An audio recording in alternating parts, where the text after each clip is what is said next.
So I want to unpack this notion of not being surprised. There are important reasons that Alexis you see in your day-to-day work. And that racism is referred to as America's original sin. So can you please put that into context and explain sort of what that means? Sure, thank you so much. And I appreciate your fortitude because I know you're having a lot of technical difficulties. So, it's an interesting way to put it. I think I just want to start by saying the concept of original sin is a really interesting one because this is the Augustinian concept of being born with into a very sinful world and not being able to avoid it. And one of the ways I think we can think about it as a body is being socialized from a very, very early age into certain racial ideas, ways of reading certain bodies, ways of understanding certain behaviors, ways of deciding how you're going to categorize people as you move through your day or your life. So I think that's one way to think of it. But in terms of kind of a longer historical context, I always usually start my classes with Dum Diversas, this 1452 papal bull that essentially gave European Catholics, it authorized them to subdue everybody that they deemed pagan, and said to put them into perpetual servitude. And then you go forward to the Treaty of Tordesillas, which is the reason why Columbus was able, to discover, the lands of indigenous people here over in the Western Hemisphere. It's because that was another authorization by the Pope, and the Catholic Church that said that, okay, Spain, Portugal, you take one half of the world, Spain, you take the other half, and you're going to go forth and colonize in the name of not only your European nation, but in the name of Christianity. So, these things are happening concurrently. So Dum Diversas happens, right around the same time the Portuguese are landing in West Africa. And even though it's going to eventually take about 2 centuries before you're getting mass exportation of people of African descent out of West Africa to the Americas, you have the workings already of this idea that there are some insiders and there are some outsiders, and the outsiders we can subdue in these very violent ways. And so what we have inherited as a nation is this idea that this is normative, because the moment that America comes into existence, you've had a century of enslaved people almost in this nation. And that is not even counting the almost century before, where you had the subjugation of indigenous peoples in the in what will become the U.S., but at the time, the Spanish colonies in the Americas, around these ideas of subjugation and heathenism. So it's the original sin in terms of we inherit this, but it's also the original sin in that Christianity explicitly was used to colonize and enslave non-Europeans in this nation. And we have inherited the stereotyping and racial ideas of that era.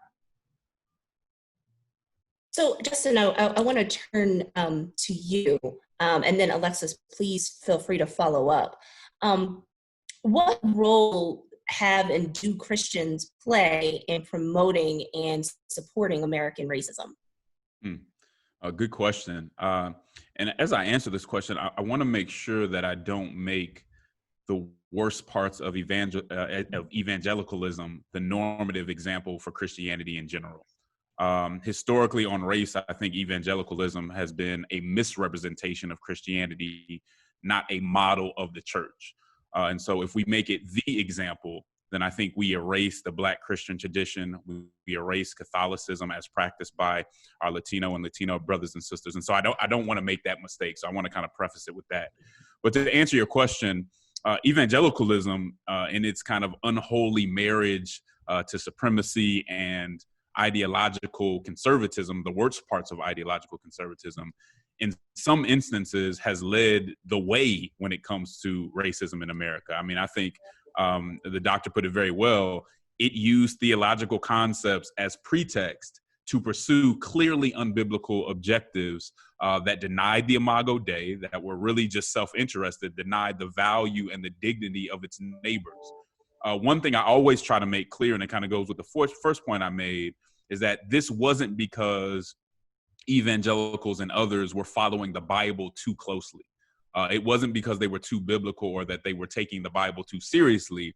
It happened because they weren't taking the Bible seriously enough, in my opinion. It wasn't orthodoxy, which is right doctrine, right principles, because it had no orthopraxy, right? It had no right conduct and righteous ethic. Christianity isn't just about the right doctrine or the right principles. It's about the right actions and the right ethic.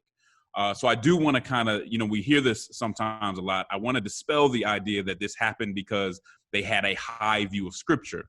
No, I think if they really took the Bible, the whole Bible, as the Word of God, then they have to walk through the Sermon on the Mount, right? They'd have to make room for the second half of the Great Commandment, which is love your neighbor as yourself. None of the things that were just named, which was excellent history, was loving your neighbor as yourself. They'd have to acknowledge the fact that others were image bearers, and they'd have to deal with how God punished his people, not only for sexual immorality, but for being unjust, for partiality. This is in the Old Testament, partiality in the courts, for the mistreatment of the poor. And so there certainly has been a role by certain segments of Christianity in racism, and it's been perpetuated. But I think it's because folks kind of put their self-interest in front of what the Bible would actually say about how you should treat your neighbor. Alexis, can you please follow up? Sure. Well, I speak for Justin, but my perspective is a little bit different.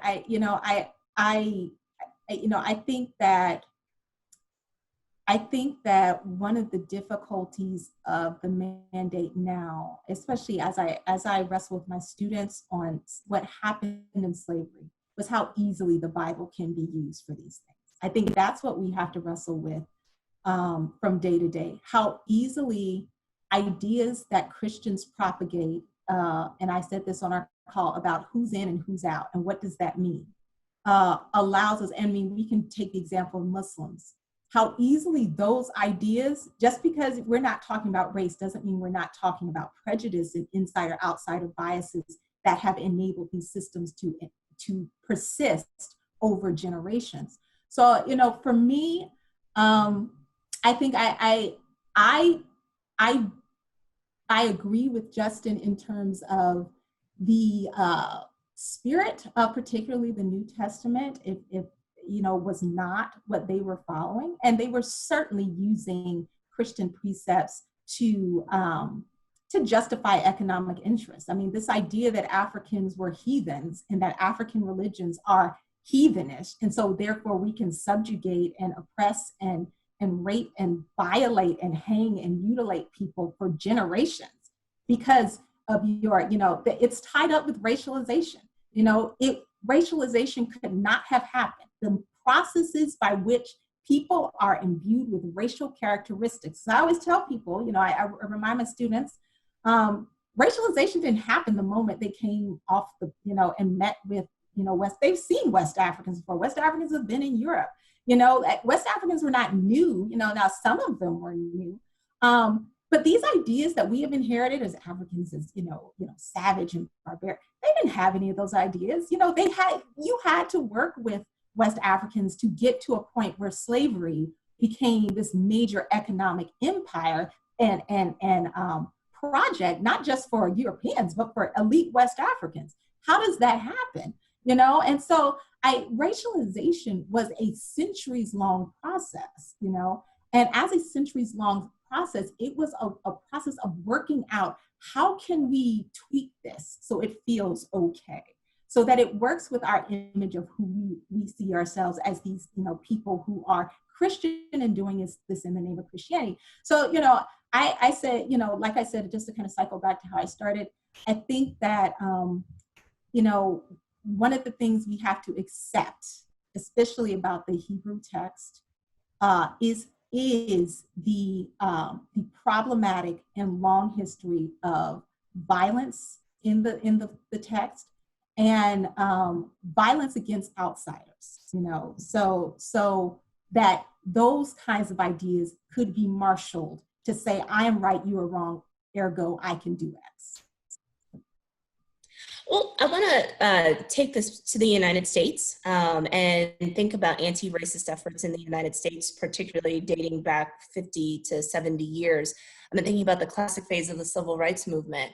So Christians often like to tout the fact that Martin Luther King was a minister and a Christian minister and was definitely guided by his faith. But they often forget that his letter from a Birmingham jail was actually directed towards complacent, complicit, indifferent, and fearful white clergy. So how do we interpret the fact that there were people who named the name of Christ who are actually on both sides and still are of the fight for racial justice? Whichever one of you wants to go first, but I would love to hear from both of you. I can go if you like. Yeah, I don't think we should be surprised by that. I mean, this happens again throughout the Bible. And I think what it tells us is that Christians are sinful, that Christians have blind spots, and that we can be carried away by bad ideology and our own self-interest just like anyone else. And just because somebody does something in the name of Christianity or calls themselves a Christian doesn't mean that's what they are and what they're accurately representing. And I also think it tells us that we have to be vigilant, that we have to constantly run our ideas and actions through biblical scrutiny. But it also highlights something that I just talked about, which is the need for orthodoxy and orthopraxy, right? The need for right ideas, and that's something. And I think sometimes on the right, there's been too much focus on what was called orthodoxy and not enough on the practice and what you're doing. And so I think when you think about the civil rights movement, you understand the application in practice. And I think there's always, in some level, we all have insiders and outsiders. I don't think you can really avoid that because you have to distinguish right from wrong. The question is how you draw those lines.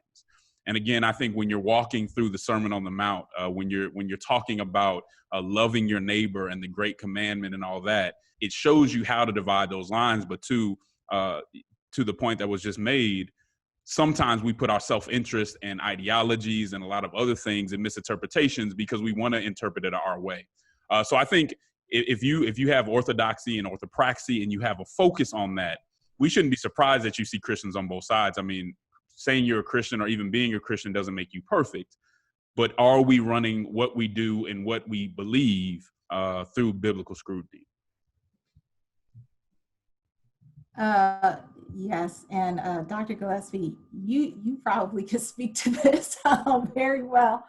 I love that letter. I absolutely love it. I teach it. It's one of the most powerful letters I think you can read because one of the things, and like I said, Dr. Gillespie, feel free to jump in if you follow up on this because I would love to hear your thoughts. But I always take from that, I follow that with how King was pivoting in how he was conceptualizing the movement. And I mean, you just see it in Malcolm X, you see it in all these figures who start to realize that there's a place we can start with, in our rhetoric and in our, respective, silos, if you will, with how we're going to articulate these convictions and how these convictions are powering us to action. But then, in the trenches, you start to see that injustice, to King's point, complicity is a part of the injustice. It's a part of what allows these systems to persist. Complicity, and as a religion scholar, most people don't think they're wrong. This is this is going to be my contention with the idea of orthodoxy and orthopraxy, because people rarely think, man, I'm doing the wrong thing as a believing person. So how you draw those lines are highly subjective. And so a part of what I think, and I always walk through this with my students, I ask them to bracket their own belief systems and hear other people, to really hear them. And to then, instead of going in forward and saying, how can I correct you? It's always to yourself. How can I correct myself to better hear what the issue is, that, you know, what this person is saying. So for me, you know, I think King's letter from Birmingham jail, and just the fact that he is implicating every moderate person, you know, every moderate white people, you know, all these clergy people who, you know, are asking him to wait. If you just do it this way, you know, justice never comes through, you know, through you just waiting and just wanting people to do the right thing, you know? So it's about hearing people and then looking at ourselves. But I think also, you know, King is telling us, it's about asking people the hard questions about what they think is correct, what their orthodoxy and orthopraxy consists of.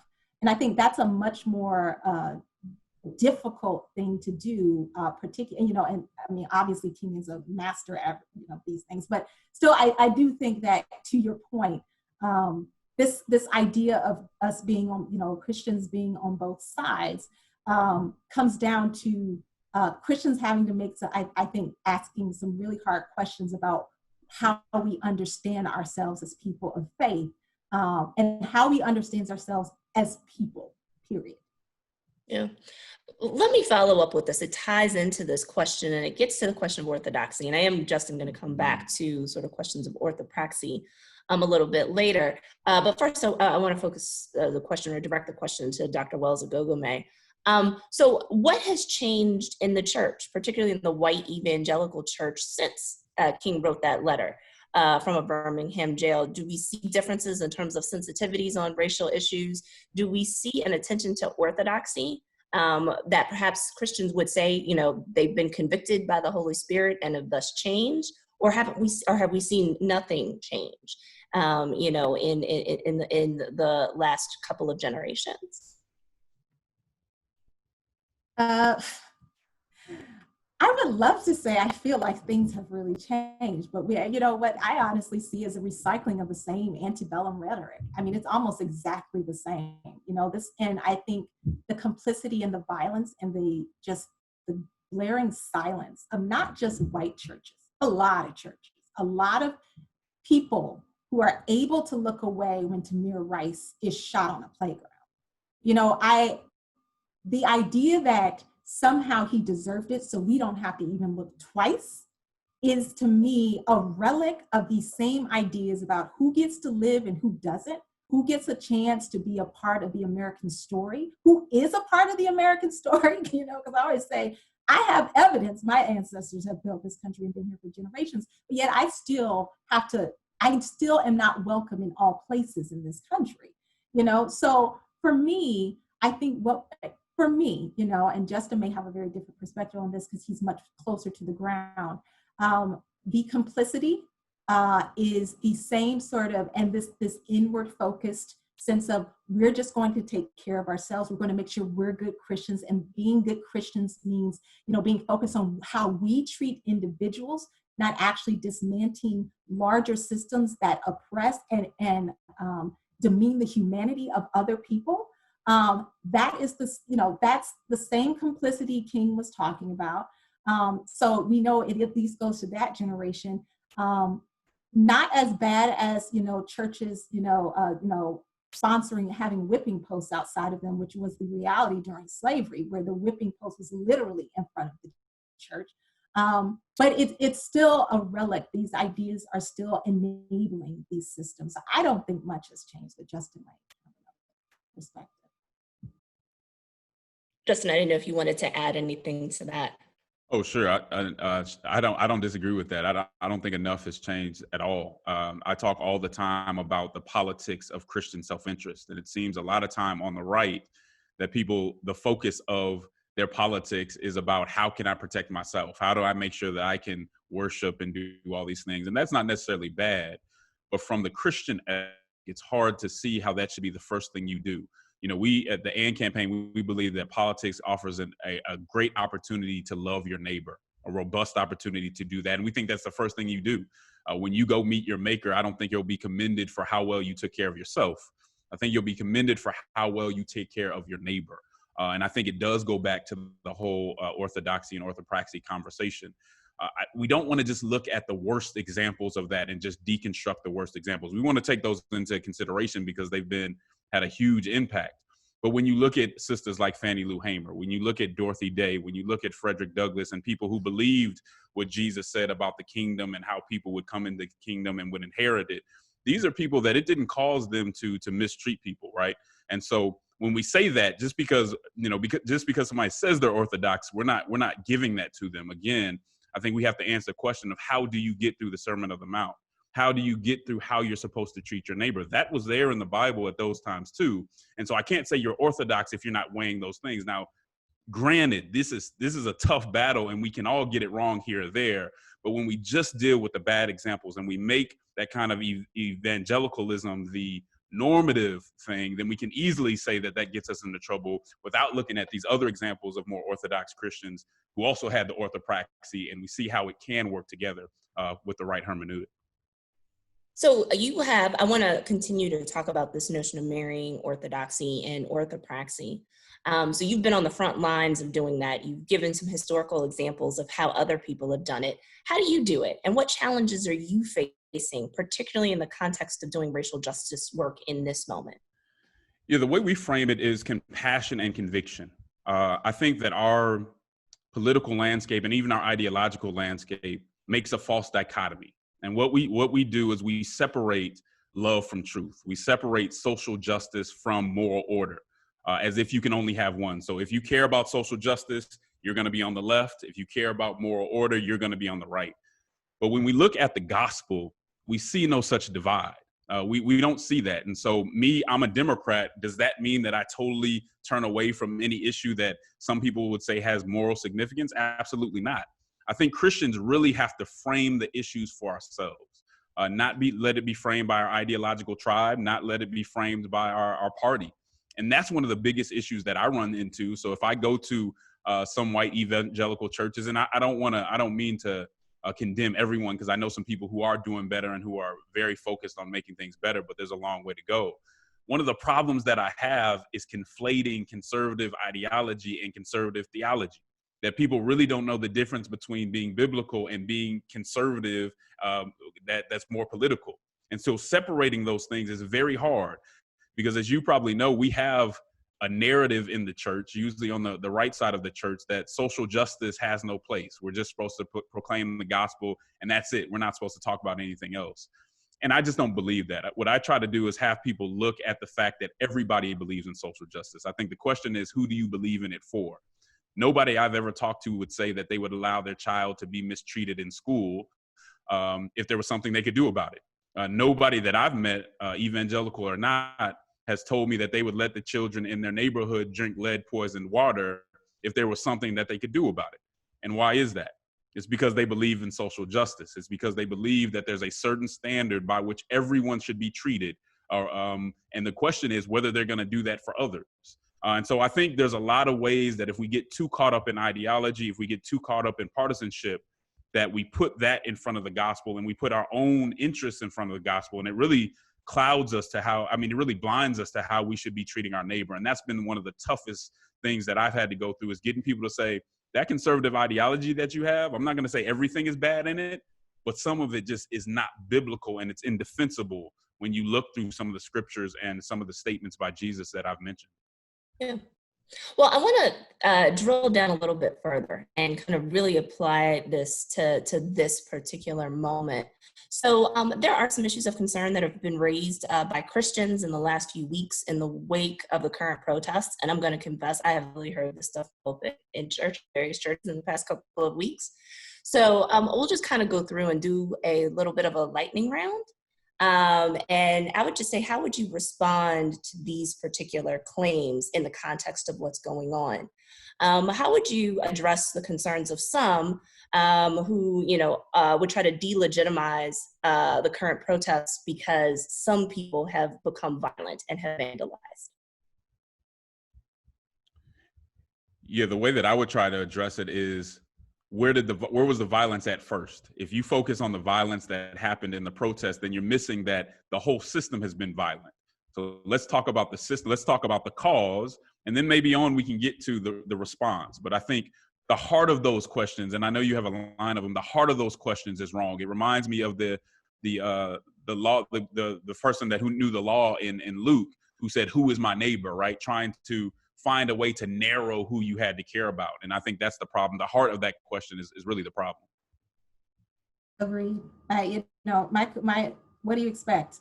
This is centuries worth of violence. It did, and as I talked about I just wanted to say, I'm completely on board with what Justin said. And like I said to you both previously, we live the memories of our foreparents, and so the ideas that we have inherited, the ways that when someone says the N-word, when someone, says that, all lives matter, it's not just, one, drop in a bucket that I can brush off. This is a centuries old wound that we have inherited as people of African descent. And I think every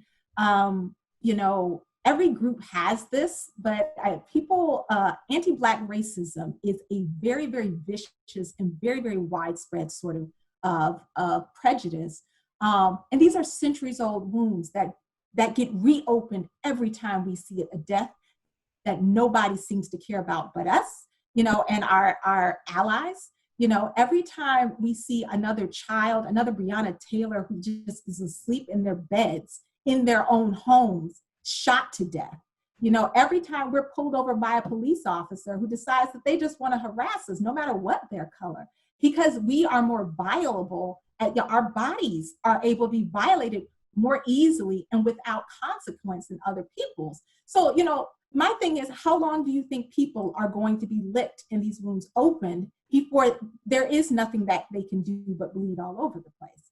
And I think that's what we're seeing, even though most of the violence is not being caused by, people who are protesting these actual issues, but people, these satellite. But even if it was, when I teach about Nat Turner, I ask my students, can you actually impugn him? If you've seen everybody you love whipped and subjugated, you've seen your mother and your aunts raped, how do you expect people to respond? And why is the expectation that, especially people of African descent, why are we expected to forbear more than anyone else without violence? Yep. So I think I'll start back and forth. So since Justin started off with the first question, I will start off with you, Alexis. So how do you respond to people's concerns about defund the police and the idea that defund the police is like a slippery slope to anarchy? I say the police were founded in anarchy. They were founded, the original concept of the police were the slave patrollers, these militias whose only project was to terrorize enslaved and free African Americans on the road. This is where the police comes from. So and we have never actually invested in deconstructing the ideas of what does it mean to have a body who has regulatory power, a body of individuals. These are not elected officials, people who are doing just a job, who can just opt in, who have regulatory and deadly, regulatory power and the ability to use deadly force against other people. The anarchy is us never actually being critical of what the police signify, and really asking our policing systems to deconstruct the long history of racial prejudice, which none of us can escape from in this nation. Yeah, I would say that there's different things that are meant by defund the police. I think some people mean, which I agree with, that we need to take a real strong view at the budget and look at reallocating resources to social work and things that can actually help people, kind of restorative matters. There's a lesser one that I think some people have said, no, we really do mean abolish the police. And so I think we just have to approach this in a way where we're being thoughtful, say, okay, well, what do you mean by this? And if you mean we need to look at the budget and we need to make sure that our resources are going to the right place, that we aren't sending police officers into a situation that doesn't need to be escalated and then it escalates based on the training or whatever, then we do need to look at that. I mean, that's a budget process. Every year we have a budget process for a reason, and there may be resources that need to be allocated. You know, I live in a very low income area in Atlanta, Georgia, Bankhead. And if I go talk to my neighbors, they're going to tell you, no, we want the police here because they do prevent people or deter people from doing certain things. We know that there are people in our neighborhood who, without that deterrence, they will wreak havoc. That's just being honest about it. And that may not go with my narrative, but it's true. And we got to be intellectually honest. But at the same time, they know that there are police officers. I had a police officer come up to my wife when I was out of town and say there were gunshots or something going on. She called the police and he said, well, you moved here. What'd you expect? Right. And so there's this dual issue that we have, and it's almost a lose-lose for the hood unless we come out at this with intellectual honesty. So if defund the police means take a hard look at how we may reallocate resources that may even protect the police from getting into situations that they don't necessarily need to be in anyway. If that's what it means, that's fine. If it's absolutely kind of abolishing the police, I think that's a bit much. But we need to have the conversation because the culture is one of the big issues that we have to deal with as well. And there's many ways to go about that, but we have to be deliberate. So, you know, and one thing I will add here, I think it's also important for even for people who are on the straight abolition side, there are those who want to abolish, but usually it's abolish and replace. And I think it's actually really important to point that out, that what they are trying to do is create a new system of public safety that doesn't have ties to slave patrols and that may reimagine public safety in a different way. Usually they're not thinking about this as sort of not having anything at all. Justin, let me ask you about other things that some Christians may have. So, you know, there are certain political positions that Christians have been associated with. One that we often don't think about is support for the nation of Israel. And Black Lives Matter openly came out in support of the boycott, divest, and sanctions movement. And so there are some people who think that, well, you can't align with Black Lives Matter because of their support of BDS. How would you respond to that?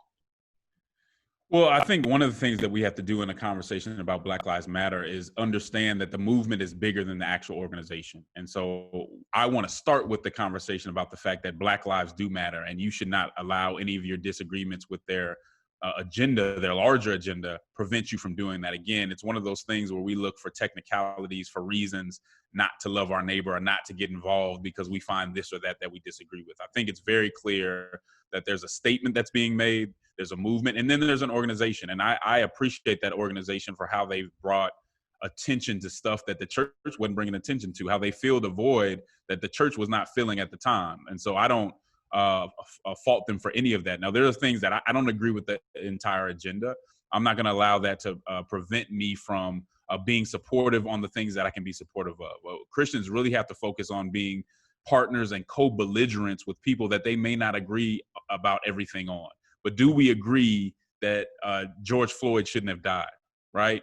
Do we agree that Breonna Taylor should not have died? If we agree on those things, then let's find that common ground and pursue that common ground. But too often, these differences are used to not engage at all, and I think that's problematic. Alexis? That's a great answer. I think, you know, this is nice because Justin and I come from different perspectives. I really appreciate the Black Lives Matter as an organization because of its extremely inclusive agenda. And I particularly like that they are forcing the nation to tie up the issue of racism with the issue of trans justice, with the issue of socio-political conflicts in other parts of the world, with all these larger disability and ability, all these larger issues that we like to compartmentalize because it's much more convenient to do so. But they're showing us, you know, for me at least, they're showing me, and I think a lot of other people, that this, like I said, this segmentation and, you know, this who's in and who's out that we do, we're going to selectively choose what issues we're going to be progressive on and say that they need justice, but we don't see it tied up as other people who are being ostracized and require the same justice. They're asking us to have those conversations. So I I think this is one of those moments where Christians need to take a hard look at themselves. And if they want to compartmentalize, I think to Justin's point, we can all agree that the larger spirit of what Black Lives Matter is asking us to ask questions about, especially if we do just even localize it to anti-Black racism, that's still a huge global issue. It's, I shouldn't even say localize, if we just choose to hone in on that one. But I do think that this is one of those moments where you have an organization not tied to the church, showing, I think, all Christians and all religious people what it means to truly be human, and I think that needs to be the conversation. What does it mean to imbue every individual with their humanity and give them the space to flourish and to live out the fullest expression of who they were created to be, or who they are, depending on what their view, or how they choose to manifest themselves in this world. So I, in particular, say this is a moment where Christians have to look at themselves, and I would encourage everybody to ask the question of this longer history of why Christians support Israel. It is explicitly tied up with racism. So. Well, let me follow up with this and hit on another kind of sort of political soft point. There's some people who will deride Black Lives Matter as being Marxist. So how do you respond to that? Is it on Alexis? me? Oh, it was Alexis, okay. Yeah. I always say define Marxism, because I don't think they know what it is. Do you actually know what Marxism is? I just think that Marxism and socialism have become political buzzwords that people that really just say I don't agree with it. Like I said, I just think that Black Lives Matter is asking us to create space in our systems for full expressions of humanity, all expressions of humanity. And I think that's scary for a lot of people. And I think that's why Marxism, which is Marxism in debt for a long time, I rooted in kind of Cold War, politics, that people are still living with. And so they picked it up from that generation, and now they're regurgitating it without any sort of critical assessment of what the language actually means. But they were, to be fair, I don't think most people really understood, Marxism to begin with. So, that's what I would say. I'd say, okay, first let's define Marxism, and then let's actually just walk through why you think this is Marxist. And I think very quickly people see that they've been misled by the political rhetoric. Gotcha. Justin? Yeah, I agree with that. There's a lot of fear mongering. I think being someone who's been in politics for a while, if people can put a word out there that makes people completely stay away from something. So if I can give you a term and that makes you stay away from something that's not in my interest, if that makes you stay away from actually giving people their due, then I'll make a word and make it the scariest thing you've ever seen and make sure that I just say it over and over so you stay away from that. And that happens on both sides of the aisle. And I think the Marxism conversation, my organization, the AND campaign, has been called Marxist. And so anything that touches social justice, anything that talks about race, anything that talks about sexism is going to be labeled Marxist by certain groups. And I really just think for Christians, that is really unfortunate. And it goes back to what I said before of running your ideology, running your ideas and your words, the buzzwords that you have, through biblical scrutiny. You need to do justice. And just because there may be distortions of justice somewhere out there does not relieve you of that mandate. I think it is a biblical mandate. And I think for too long, especially on the right, it's been avoided because of these words, because of this, these scary terms that are out there. And my suggestion would be, instead of running away from doing justice because you think something scary is out there, why don't you do justice and give us an example of what other people should be doing? I think that should be the church's answer. Yeah. So I want to come back to something that Dr. Wells-Oghoghomeh mentioned earlier. How do you respond to the idea that Black Lives Matter is not being led by the church or a religious organization, that it's being led by people who are secular, by people who are not Christian if they do espouse a religious tradition, or by people who are post-Christian? Yeah, I think it's on me. I would say, so what? We Christians can learn from non-Christians. We know that Martin Luther King learned from Gandhi, and there's so many examples where we can learn from our neighbors. There's examples in the Bible where you learn from our neighbors. We just have to learn to be co-belligerents, right? And team up and this is our neighbors. You know, we should be willing to sacrifice our life. Every issue does not have to be an issue that hits Christianity directly for us to care about it. It doesn't necessarily have to be led by a Christian. Now, we do have to apply our own principles to the conversation, and we may not be led in a certain direction. But brother, I'm with you all the way that I can be with you, and I'm certainly with you when it comes to your human dignity. And so that's not a big deal to me. I think it becomes problematic when people don't know their own identity, or there's just this fear of the other. But if you're confident in who you are and what you believe, and you know that you have an obligation to protect your neighbor, then I think you have to enter into that conversation with discernment, but with tenacity, especially when it comes to injustice. Yeah, and I think that's a great answer. And I would just add, from a different perspective, that the idea of religion is an invented concept. So what we define as religious is literally, it emerges at the same time as this moment of this project of racialization. We need to think about that very carefully. So these divisions that we create between the religious and the secular are rooted in longer lineages, colonial projects intended to put some people on one side of the fence and other people on the other side, and to justify the allocation of resources and the treatment of people based on what side they're on. So, to Justin's point, it's a really, the so what question is, I think, for me, it's rooted in this longer lineage of us trying to decide what we hear.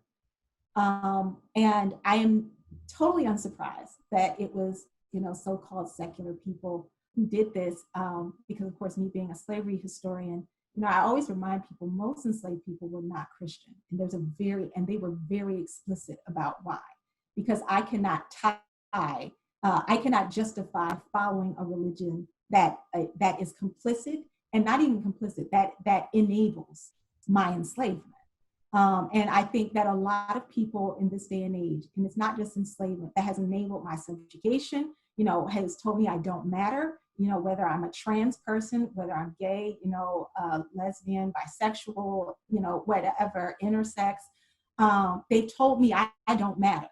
A lot of people have moved away from religion for that reason, no matter what the religion, because people are looking for inclusivity, they're looking for safety. And they're looking for safety in a world that is just increasingly unsafe for a lot of reasons. So, for me, this is why I love the Black Lives Matter organization, because the founders and the ways they have articulated their politics are just, to me, spot on with how we need to be having the conversation about racial justice and other many myriad forms of justice that need to happen in our nation. So there's about 5 more minutes before we move on to audience questions. So I have 2 questions. The first question is, I'm sure many people in the audience are tuned in tonight because they're thinking about what they can do to support movements to end racism, particularly anti-Black racism. So what kinds of practical advice would you give members of the audience in terms of what they can do to be involved and to help? Well, I guess I can go first. I'm sure Justin has a lot to say here. As a professor, I'm gonna, I can always say, educate yourselves. I think a lot of what saddens me about this nation is I always tell my students, the reason why you don't know about slavery, the reason why you don't know about Japanese internment, the reason why you don't know about the genocide in indigenous peoples is because we have chosen as a nation to excise these parts of history from our national narrative. And we have instead replaced it with these ideas of what actually matters, which usually are the stories of European descended Americans. So these stories of Ellis Island and all these things, not even thinking about, Asian Americans have been coming to, California, immigrating to California for a long time. And then, you create these Asiatic barred zones completely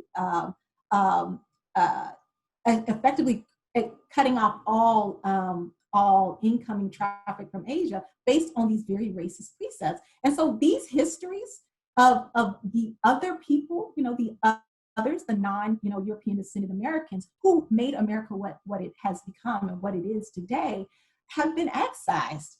And so the reason why when you see an African-American, being killed on the street, it doesn't incite your ire as just an American saying, how can another citizen be treated this way? It's because you have been indoctrinated into the values that those historical excisions have been trying to inculcate. And that is saying that these people don't matter. These histories don't matter. The reason why we have the model minority myth is because it's a systematic process that has been happening, since the beginning of public education, where we are trying to define what a meaningful American, who is the good, the right, the correct American. And so one of the ways we have to begin to undo that is we have to re-educate ourselves, and it starts with taking classes. And then I think after educating yourself, have those difficult conversations with the people around you, have those difficult conversations with your parents and your grandparents and your friends, because that is how we begin to grow these dialogues. Because I cannot be, as a person, I don't want to be in every space where my students will be.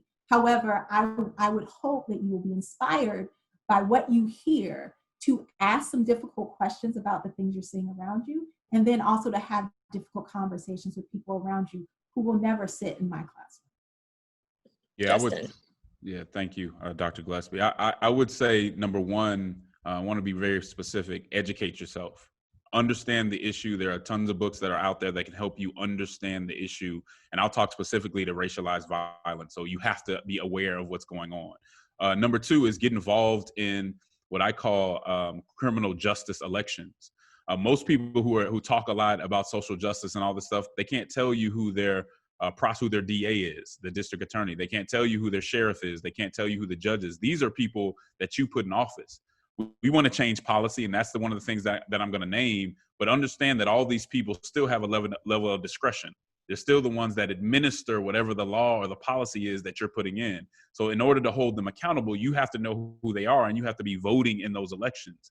If you miss that opportunity, I think that's a big loss. Then organize and I think organize through institutions and change policy. Go to your city council. And just because you're in college doesn't mean you can't go to your city council. Register to vote. Take some of your friends and go to the city council. Learn who your representative is. If they see 5 people showing up consistently, they're going to start to listen to you because they know that you're interested and they want to stay in office. So that's very important. And then the other thing, and one of the things the AND campaign has pursued, is making sure that we're supporting these neighborhoods, low-income neighborhoods, especially African-American neighborhoods. The AND campaign started a Churches Helping Churches initiative where we raised over $1 million for low-income churches, most of them African-American churches, because we truly believe that these neighborhoods, if those churches would have kind of died off because of COVID, these neighborhoods are in worse situations because those churches do care. And those churches do provide services. Even with the little money that they have, they do a lot for those neighborhoods. So those are some of the things that you can do to get involved. But I don't think that you have to put your beliefs aside. I don't think that you have to kind of become a relativist, because the question that we have to answer is, once we put all this stuff aside, what is the source of what we think justice is? What is the source of truth? Everybody makes some kind of distinction between one person or another, but how high is the standard and how you treat somebody? The Imago Dei makes a very high standard. And so even people who are about justice, they make a distinction between themselves and conservatives who don't do justice. Well, they still have to hold them to a certain standard. And so I think we have to answer the question where the Imago Dei fits in this conversation, where the Great Commandment fits into this conversation. And then we see how Christianity can be misrepresented, but we don't want to just deal with that misrepresentation. There are a lot of other examples of very good representations of Christianity. I think that should be a good, solid focus for us. So I'm going to thank you very much for answering my questions. And I know that there are a lot of students who have questions right now.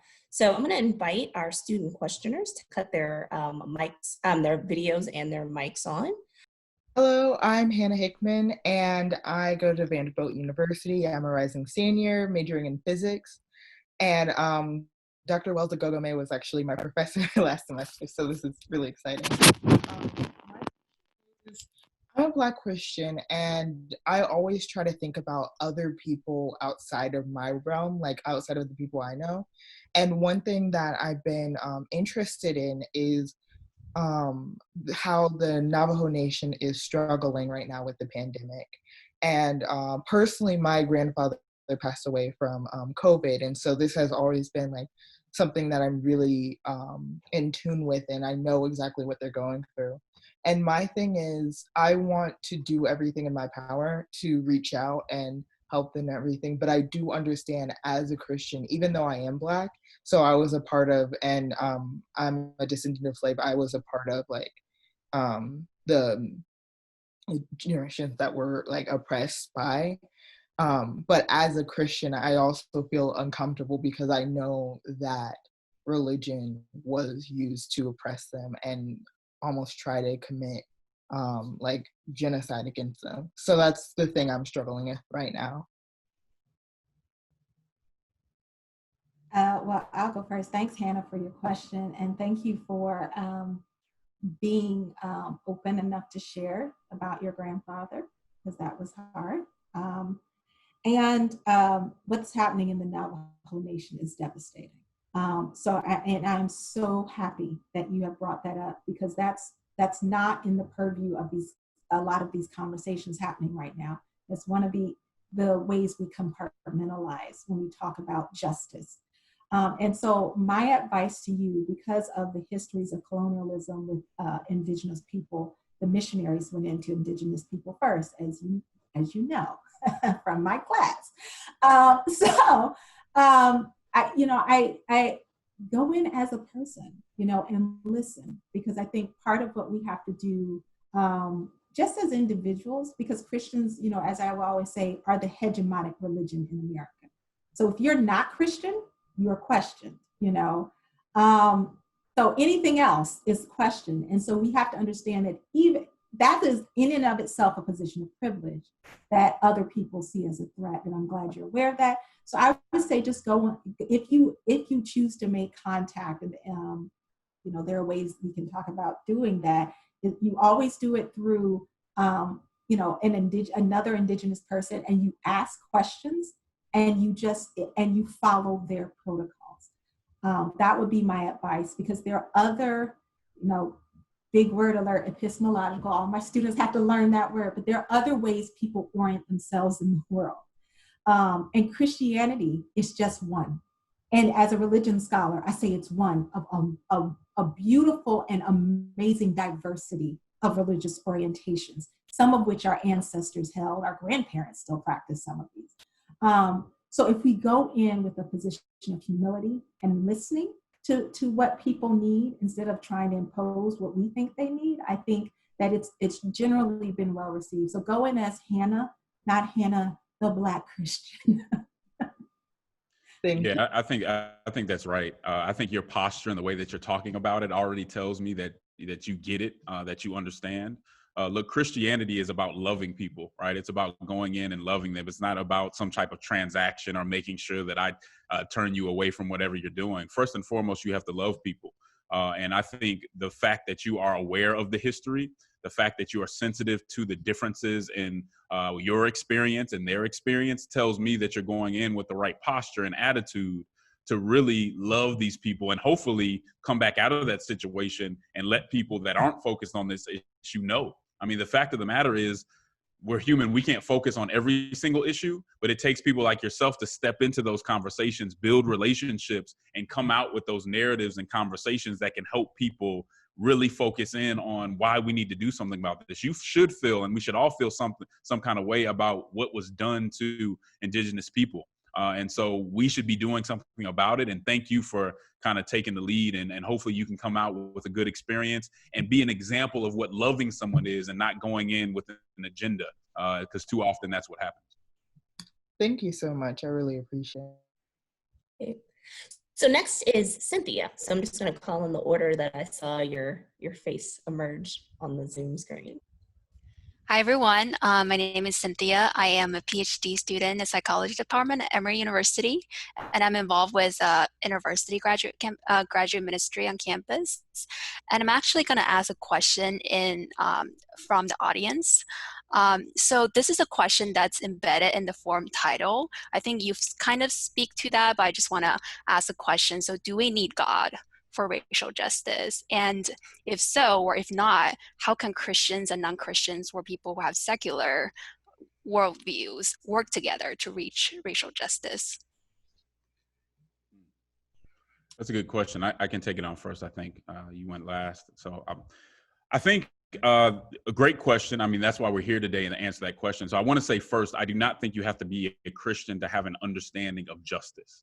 That I don't think is the truth. But let me tell you why I think God is essential to justice, just at the end of the day. Because I think a call to justice really is an assertion that someone ought to treat others by a certain standard. And we've been talking about standards today. It's a demand to do something that the person or group that's being addressed otherwise wouldn't have the inclination or tendency to do, right? So you're often asking them to act against what they see as their own self-interest. And historically, as it was pointed out earlier, when you tell a group that they must be just, they don't usually say, no, I'm justified in being unjust. That's not usually how it goes. I think they're usually going to say, no, I am just. Like the slave master says, no, they're supposed to be enslaved. I'm not doing anything wrong. So inevitably, when we make a call to justice, we're appealing not just to a term that we all know and understand in the same way, but to a standard that's universally applicable, a standard of human dignity and value that is timeless and unconditional. You're appealing to an absolute truth. You're saying that regardless of the context, regardless of the culture, regardless of the time period, people have an innate value and they must be treated a certain way, right? That's what you're saying. You're essentially appealing to something that stands whether we agree on it or not. You don't get to be unjust simply because you don't understand the concept. You don't get to be unjust just because your culture rejects the idea of justice. We're saying that the source of this principle transcends your present state of mind and that it transcends your proclivities. We're appealing to a universal moral principle. And I don't think Darwinism, I don't think rationalism, I don't think secular progressivism or modernism would lead you to a clear acknowledgement of human dignity and justice.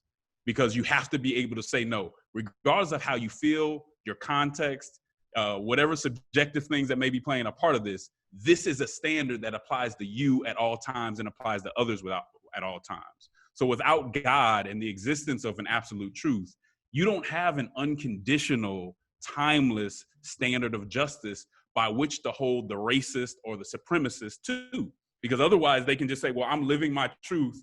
I'm doing what I can do to protect my own. And that's a rational position to have.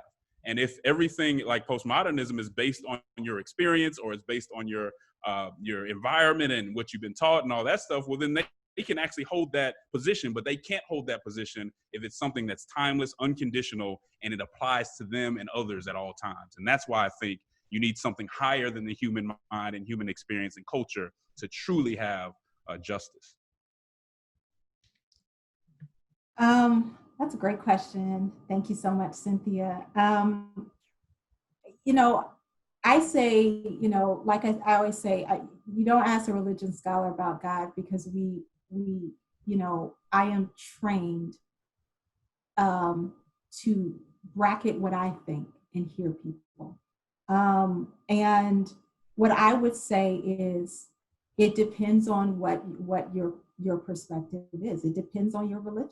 Some people, there is not monotheism, the idea of one deity in a lot of religions. Now that's the dominance when we talk about the Abrahamic faiths, Judaism, Islam, and Christianity. That is the dominant, view globally, but certainly not the only one by any stretch. And when you put these three religions in the larger kind of global perspective, they're relatively new. So ideas of high, truths predate Christianity. They predate Judaism. They predate Islam. So no, I personally, yes, I would say because but I conceptualize God as the ultimate, the ultimate expression of love and power in across the cosmos, you know? So I can have that conceptualization without the concept itself of one deity, you know? And people don't have to imbue the deity with this idea of ultimate truth. It's not relativism. There are lots of people, secular humanists, ultimately believe what Justin was just saying, you know, but they don't believe, you know, they don't always believe. Some of them believe in a God, some of them don't, you know? And I think I think if you identify as a Christian, you know, at least for me, you know, this is not me suggesting that you dismiss your own faith. It's asking you to think more expansively about how you fit in the larger histories of people, of faith or of belief or of, you know, practice or whatever, because faith is not even a concept for some groups of people in some religions. So that just shows you, again, your hegemonic view, because you have become a Christian and you are in a culture that prioritizes Christianity. Most of the time, we don't even think about the people for whom faith is not even a category. It's just not something they work with. Doesn't mean that they're not ethical people or people who work for justice or people who imbue humanity with intrinsic value. They just don't have that in their historical understandings of religion or faith, or even if religion is operative for them. So, you know, for me, that's a very academic answer to your question, Cynthia. But I do ask people, you know, as you might have already guessed, I'm patently against all this compartmentalization. People are people, justice is justice. If you work into it, and if you're showing love and you're doing it, great. If you're not, let's talk about it. Yeah. Thank you very much, Cynthia. So the next person I saw was Alice. Hey, I'm Alice. I'm a rising senior at Emory, and I'm involved with the Asian Pacific Islander DC American activist group. And my question is, during the conversation, I remembered you said that you actually don't think that there has been a lot of change, and that you actually still see a lot of the antebellum South in Christianity with a lot of white evangelicalists. And so I'm thinking, how can you bridge those conversations to these people that share a religion with you? And what's a productive way of starting those hard conversations? Great question. That is a wonderful question, Alice. I wish, Justin, do you want to start? I need to think about it.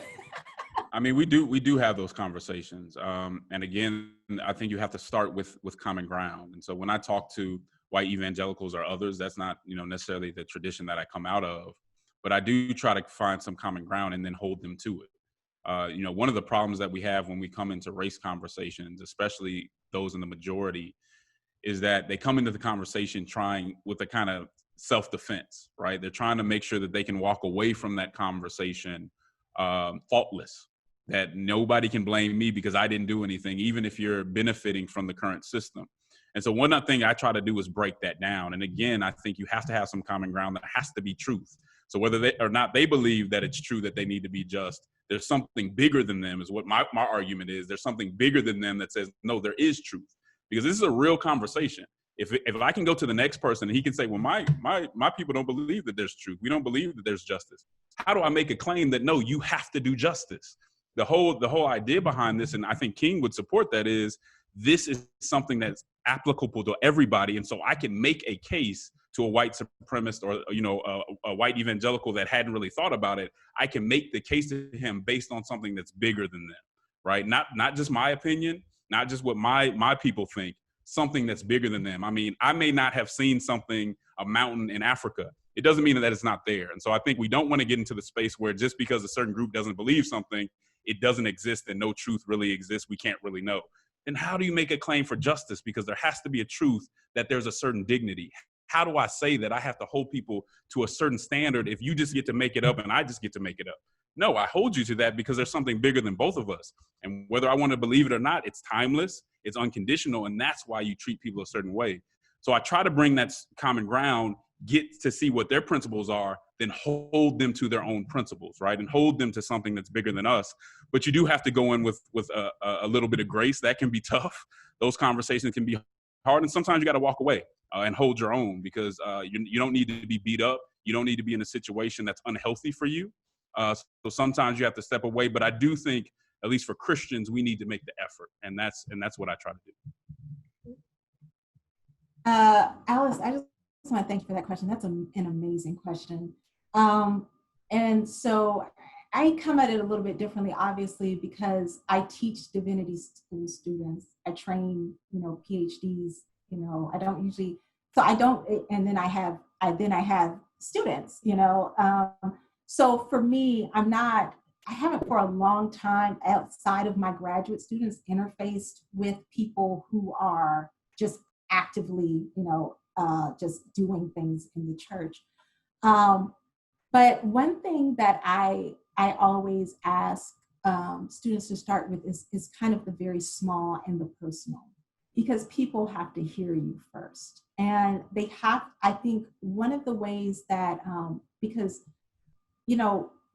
as a professor, I encounter students from all different walks of life, different backgrounds and different religions or non-religions, irreligious or atheist or agnostic. And for me, the common ground that Justin always talks about is what we see. So I think questions about race need to start at the personal level. So they need to start with you sitting across from someone and asking them what they see. And then moving further into why they think they see what they see when they see you. Because they see something. They see more than just your hair or your glasses or your skin complexion. They have assigned meanings to who you are based on what they see. And those meanings are rooted in much longer historical lineages. And as much as they like to say they're just rooted literally on what they've been told and what they've imbibed about you. Even, and then of course, anecdotal evidence, the one person they know. I think starting the conversation there, because I always realize as an African-American woman, I can't control what people see when they see me, but I do understand that I have to walk them through the steps of deconstructing what that is so that they can hear what I have to say.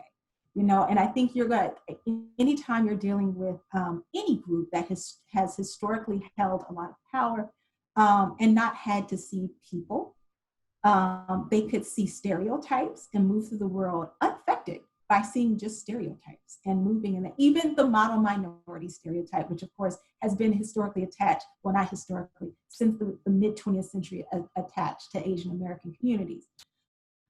It's still a confining stereotype. It's still one that does not allow the fullest expression of your humanity. So I think helping, and that's my, some of my students often say, they're privy to very problematic conversations because they are read as, people who don't experience oppression, for whatever reason, or they're not read as, they're not seen as, for instance, an Indigenous person, because nobody, like I told my students, people don't know what Indigenous people look like because they're still imbibing stereotypes of people that they've seen in, as mascots. And so I think just starting on that local level and asking those questions, so what do you see when you see me? And why do you think you see that? And then how do you think that, what you have said, how do you think that that affects me and how you and I interact? So just asking those questions, because I think it's harder. We have to understand racism as a disease. And just like anything else, you have to reverse the disease by infecting other people with different ideas, and it has to spread. And you cannot just go to every situation and just be this advocate. You have to infect people, plant them in as like a Trojan horse, and let them explode in their own context, because they are not all our battles to fight.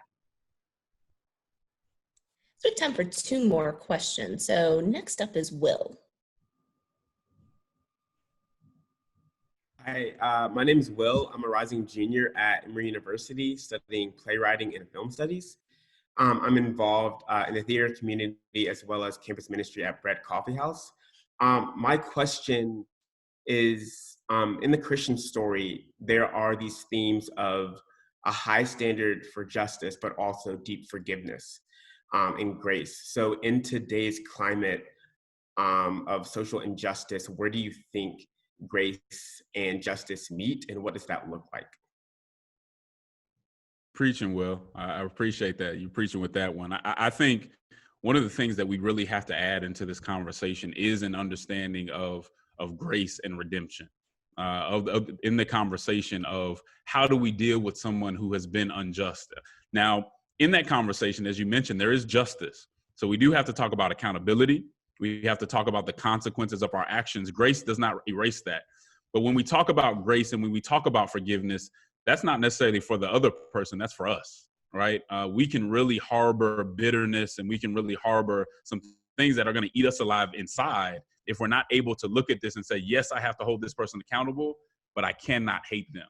And that's one of the things that I think we saw in the civil rights movement that we need a little bit more of today.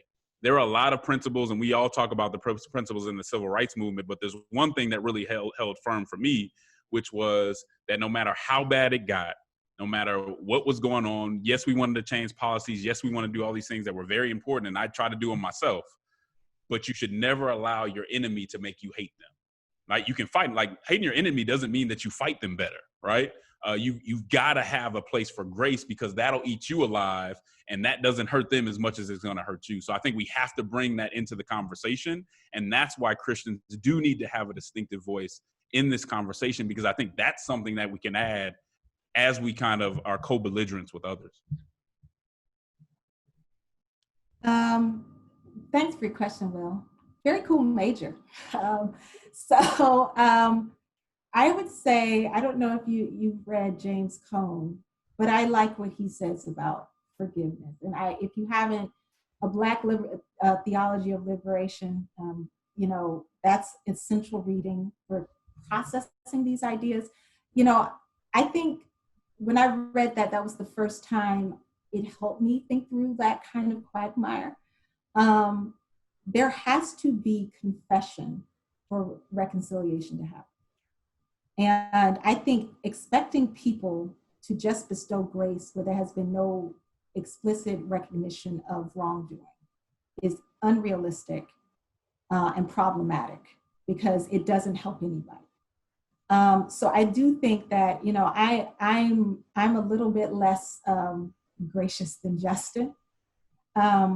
I think I agree with him though that the grace is much more for yourself, ourselves as people who are working towards racial reconciliation or justice, acknowledging that there will be people who make us angry and there are ideas and people's minds that we cannot change, and just accepting that. And I think also not expecting ourselves to be okay when things are just not okay, not expecting, because like I said, I have a real problem with the fact that, I can only speak from my experience, African Americans have been asked to forbear for centuries and not be angry. Because when we're angry, we're killed.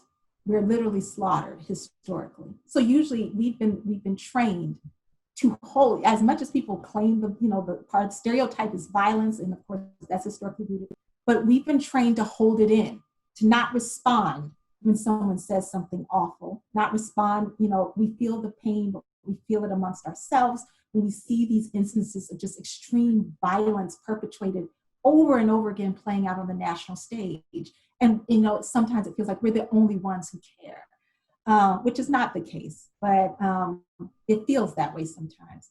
So, for me, I think part of why, these negative health outcomes is because we're forbearing. We're not letting it out. We're not saying we're angry and we're enraged and it's not okay. So I do think that there's a space for righteous indignation, and a part of that, giving yourself the grace to express that and to feel that, and, you know, to somewhat Justin's point, to turn away when you just don't feel like it. So I do think grace is a huge piece of it, you know, but I also think it's you know, without an action, without confession, I have a hard time bestowing, you know, saying that this is a conversation we can move forward with. So we started with Vanderbilt, so I'd like to end with Vanderbilt. So Andrew. Hey, I'm a rising sophomore at Vanderbilt. I'm majoring in economics and history. I'm involved with Navigators, which is a Christian ministry at Vanderbilt, and also Synesis, which is a journal at Vanderbilt. I just wanted to ask a kind of a follow-up to Cynthia's question, and also similar to an audience question. How would you say biblical ideals give Christians a unique position to take the lead in racial justice issues? And does it differ from a secular approach? Yeah, I'd just be interested for your thoughts on kind of the differences there and potentially the greater responsibility that Christians have.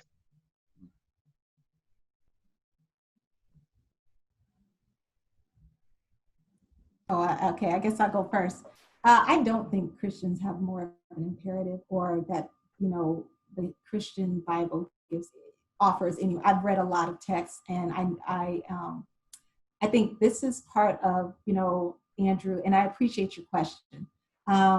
This is a part of the education piece that has to happen, because I think most Christians, we know the theological history, the history of theological ideas that we've imbibed. We don't know the actual history of our faith.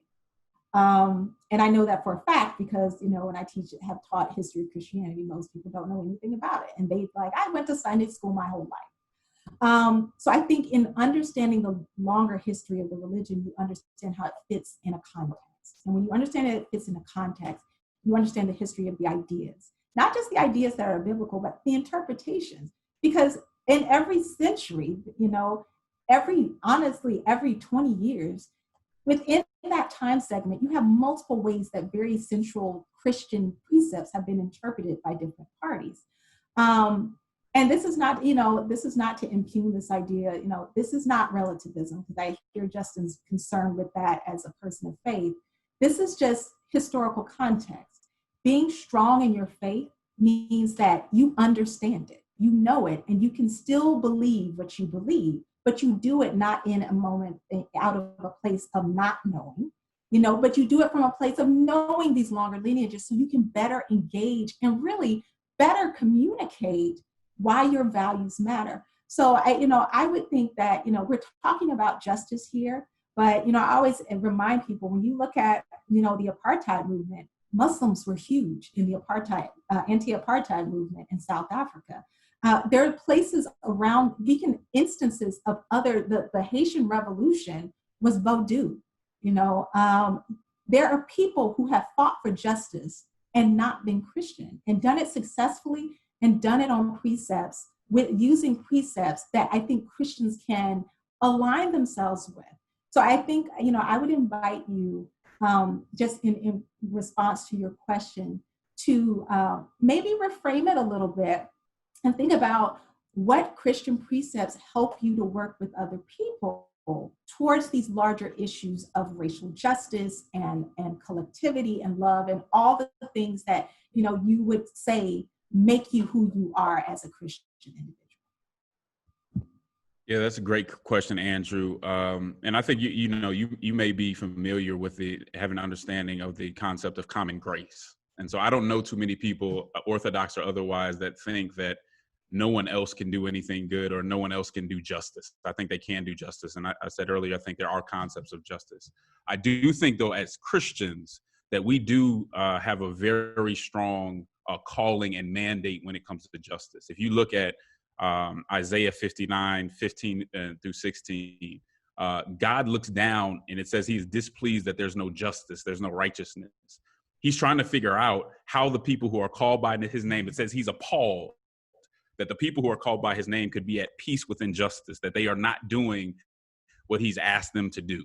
And so I think we do have that obligation. And I think we do, because we believe there's a truth, which applies to everybody, not just us, but everybody else.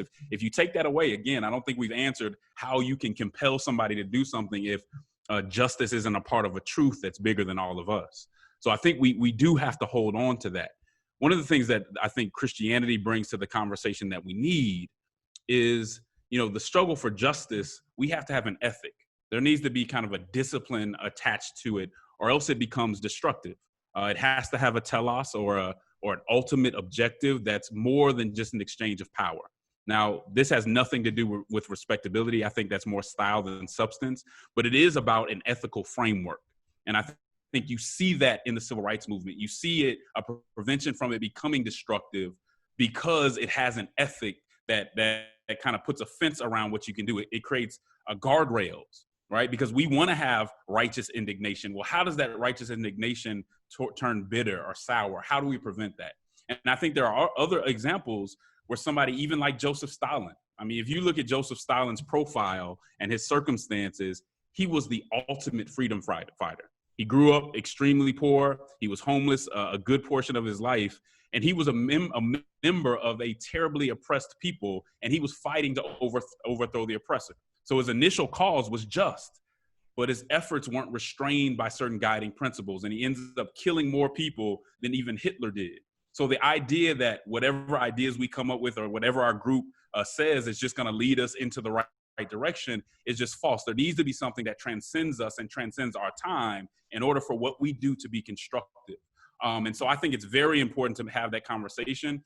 One of the books that I would recommend to all of you is a brother named Esau McCaulley, Dr. Esau McCaulley, who's quickly becoming one of the foremost scholars when it comes to the New Testament. He's writing something called Reading While Black. And it's not just for African Americans, but it's about African American biblical interpretation as an exercise in hope. And he's Orthodox. It's really very clear on this hope concept. But something else that I would give you that you're probably not going to get from your theology professors is Orthodoxy by Gk Chesterton. I think it really kind of dismantles some of the things that we're getting from secular progressivism and allows you to see Orthodoxy and Christianity in an intellectual light. Because you're going to have to answer, when you go out in the streets, it can't just be theory. You're going to have to answer why this person should do the right thing. And their culture and all that other stuff's not going to matter if they're not held to a certain standard and a standard of dignity for others. So I would recommend those things. Well, I'm going to take some issue with some of that, because I don't want us to dichotomize the historical and intellectual history of your religion and the actual practice of it. You don't need to do that to be a person of faith. You can understand the historical significance in the history of violence around your faith and still be a person of faith. So this idea that what you learn from a person who is trained to teach religion and has a degree, has a master's degree in divinity, that I can tell you about African-American biblical hermeneutics, but I can give you a list of people who are going to give you a very different perspective from that. And I think you can read both and be confident. So what I don't want to do is dichotomize the intellectual project of learning about religion and the religiosity of other peoples and the theological project of helping yourself understand how you fit in these longer histories and what your imperative is as an individual. I think the value of learning is that you situate yourself as one in a very long lineage of people who have sought different ways to answer very similar questions.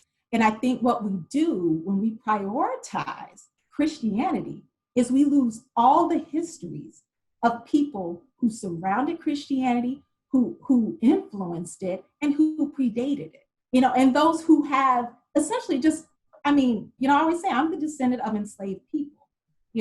According to biblical precepts, my people are not the people of God. If you are going to take if you're going to take what the Canaanites and the Egyptians, the people who are from where I'm from.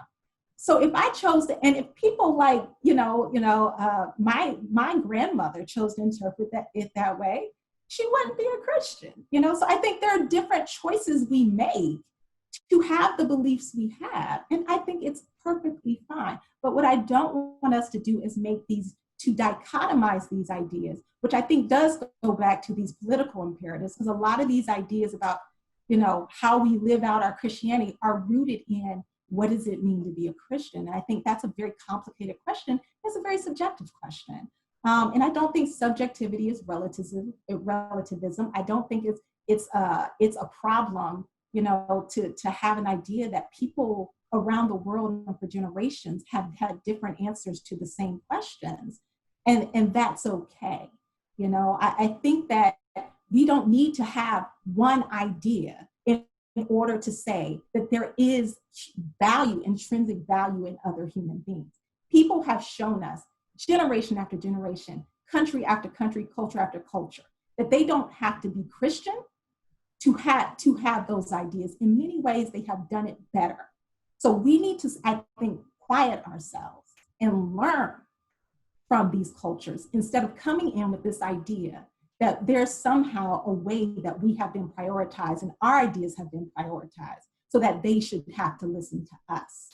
So this is me as a professor getting very, very impassioned because I think part of the reason the church has been so defective is because we are able to say that, well, Christianity, this is it. This is, you know, so if I'm doing what I think I should do as a Christian, then I'm doing everything I think I should do. And we have not been open to listening to other people because we are so embedded in our privilege as the colonial religion of the globe.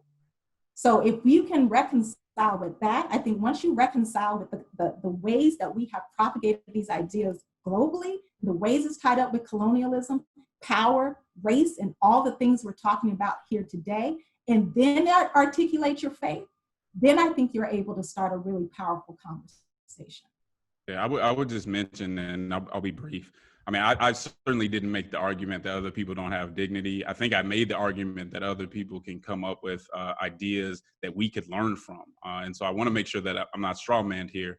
My point is that there has to be a truth. So we can say that people have other ideas, and some of those other ideas are neutral, and then some other ideas are wrong, right? And we need to have a standard by which we can judge that, and we can make a discernment. I think we're always making discernments.